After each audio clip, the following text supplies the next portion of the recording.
In the book of Ecclesiastes, you run into some passages that sometimes can be a little complicated to understand. In chapter 7, beginning at verse 15, you find one of those passages. In fact, there Solomon writes, "In my vain life I have seen everything.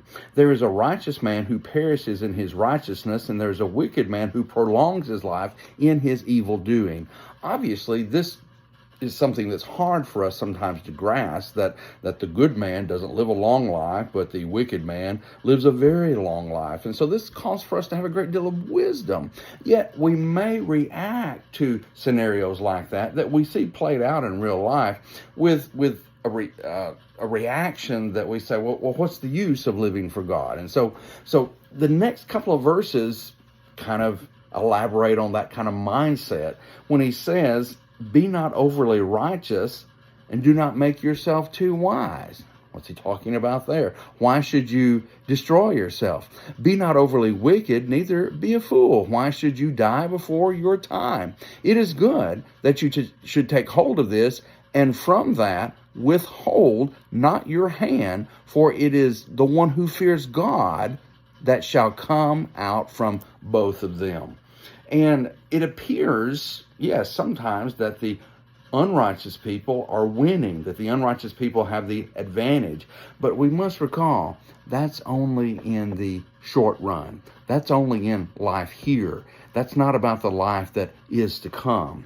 And this point is kind of made with this irony about not being over righteous or over wicked by Solomon in the remaining couple of verses in our text that we're thinking about. In fact, it seems that when we think about this idea of being overly righteous or too wise, really our minds must think about the Pharisees of Jesus' day, because, well, they were righteous on one hand, but they were self-righteous. They were overly righteous, and it was to their detriment. In fact, it did not reflect favorably upon what the real wisdom and righteousness of God actually is.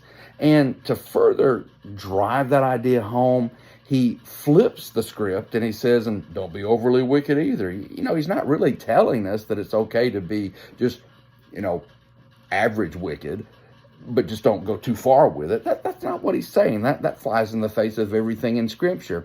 But he's using that as an ironic point to teach us that these extremes, they're not going to get us where we need to arrive. And the quandary that we're having is dealing with unrighteous people who live long lives and prosper, and righteous people that the opposite happens to them. Well, he kind of wraps it all up and brings it home in the final verse when he says, "Fear God." The one who fears God, grasp that, take hold of that, and let that operate your way of thinking. And then you'll be able to understand on a better level what the real wisdom of God is. It's a complicated passage, but don't make it teach something that God isn't really saying.